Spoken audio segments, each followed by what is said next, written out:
वो रहते तो अच्छा रहता। अभी बुरा हुआ है ना, अभी बुरा हुआ है ना। नहीं बिल्कुल, अब होते तो और अच्छा होता। एक बात बताइए, राहुल जी 4 दिन के लिए बाहर गए, जिसको लेकर बड़ा विषय बन गया, सीआरपीएफ ने भी अपनी डिटेल दी। मैं उन सब डिटेल्स में नहीं आना चाहता, किसी का पर्सनल रीजन हो सकता है कहीं भी जाने का। मेरा स्पष्ट सवाल यह है कि आपको नहीं लगता कि अगर मेहनत नहीं करेंगे तो रिजल्ट कहां से आएगा?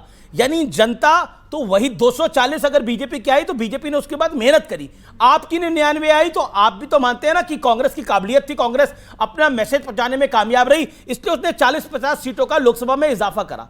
मतलब बीते 2 दशक में कांग्रेस की अच्छी परफॉर्मेंस है 99 सीटों वाली, फिर भी आप ये बात कह रहे हैं कि वोट चोरी हो रही है, वोट चोरी हो रही है, और मेहनत करते नहीं है। ये एक प्रश्न आया है, और वो खुद कह रहे हैं कि अगर होते तो अच्छा होता। आपका नाम क्या है व्हाइट शर्ट में? पीयूष। पीयूष, आप 4 दिन के लिए अगर यात्रा पर गए कहीं और घर में आपके चोरी हो गई, डाका हो गया, तो अमीश देवगन जी कहेंगे पीयूष 4 दिन के लिए बाहर क्यों गया, तेरी जिम्मेदारी है, तेरे को बिहाइंड दी बार्स कर देना चाहिए। अरे चोर को पकड़िए ना साहब। राहुल गांधी यही तो कह रहे हैं। जब पहली बार हम चुनाव आयुक्त से मिलने गए, सारे दल 11 दल इकट्ठे होकर क्या कहा आप जानते हैं? जब एसआईआर की प्रक्रिया प्रारंभ नहीं हुई थी, जब चुनाव आयुक्त ने कहा कि 20% तो वोट कटेंगे ही कटेंगे, इनको चिंता क्यों नहीं हुई? इनको चिंता नहीं सताती थी क्योंकि इनकी 60 गांठ थी। उसके बाद क्या हुआ?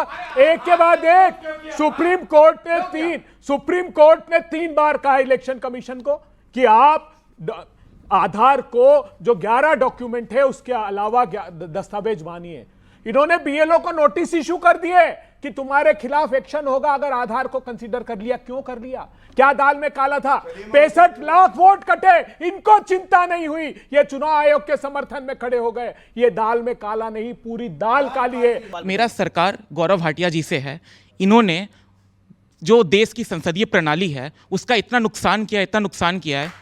आज देश में एक भी बिल 3-3 मिनट में बिल पास होते हैं, और सांप्रदायिकता इतनी बढ़ गई है। वक्फ जैसे बिल पास होते हैं, यूनिफॉर्म सिविल कोड जैसे बिल पास होते हैं, संसद के अंदर सीए और एनआरसी जैसे कानून पास होते हैं। और वर्तमान में 4 दिन पहले की बात है, 1 हफ्ते पहले की बात है, दिल्ली हाई कोर्ट में 5 साल हो गए उमर खालिद, गुलफिशा फातिमा, मीरान हैदर को जेल में गए हुए, और 5 साल बाद तक उसकी बेल की पिटीशन को अप्रूव नहीं की गई। इससे कितना बड़ा सबूत चाहिए कि लोकतंत्र कोर्ट ने नहीं करा ना अप्रूव? कोर्ट ने नहीं करा। हाँ, तो कोर्ट ने तो नहीं करेगा। नहीं तो लोकतंत्र कोर्ट को तो मानेंगे। एक मिनट मैं उत्तर देता हूं ना भाई की बात का। हाँ, भाई ने इतनी अच्छी बात बोली है, मैं वो उत्तर देता हूं। हाँ, बोलिए। इन्होंने कहा सांप्रदायिक बिल पास हो गए हैं, यूसीसी।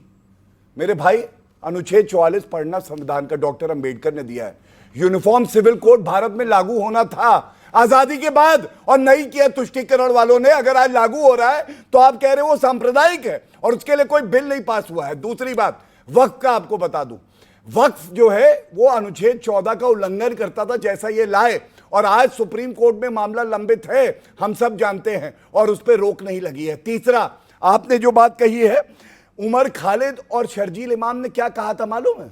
उन्होंने कहा था चिकन नेक कहते हैं असम और नॉर्थ ईस्ट को जो भारत के मेनलैंड से जोड़ता है। कह रहे थे इसको तोड़ डालो, और अगर तोड़ डालोगे तो सही होगा, और उसको हाई कोर्ट ने बेल नहीं दी। इसका मतलब आपकी आस्था ना हाई कोर्ट में है, क्या आपकी आस्था हाई कोर्ट में नहीं है? और आप यहां सवाल उठा रहे हैं। क्या है? दिल्ली हाईकोर्ट पे बहुत ही व्यक्तिगत तरीके से जस्टिस मुरलीधर जज ने इस पे बहुत बड़ी प्रेस कॉन्फ्रेंस की। क्या मतलब है? जवाब तो देने दीजिए। ये कैसे जस्टिस का आप नाम ले सकते हैं? गलत बात है। दिल्ली हाईकोर्ट के उन्होंने 5 लाख खुंदक निकाली। आप ये सब गलत कराना चाहते हैं। जस्टिस, मैं इसकी रिस्पॉन्सिबिलिटी नहीं लेता कि जज का नाम लेके कहे कि ये गलत। क्या कह रहे हो? जस्टिस नहीं। जस्टिस कोर्ट की बात करिए। आप देखिए, एक सेकंड, आप हाई कोर्ट की बात करिए। नहीं, ये बोल रहे हैं किसी को कि जस्टिस ने अपनी पर्सनल खुंदक निकाली है। ये तरीका है बात करने का। नहीं, कैसे बोल सकते हैं भाई? कमाल की बात कर रहे हैं लोग। नहीं, थोड़ी है, डायरी भूल जाएगा कोई आदमी। नहीं, आप क्या बात कर रहे हैं? Let him speak. नहीं, क्या आप चाहते हैं? बोलने दे रहा हूं, लेकिन ओके, आप बोलिए।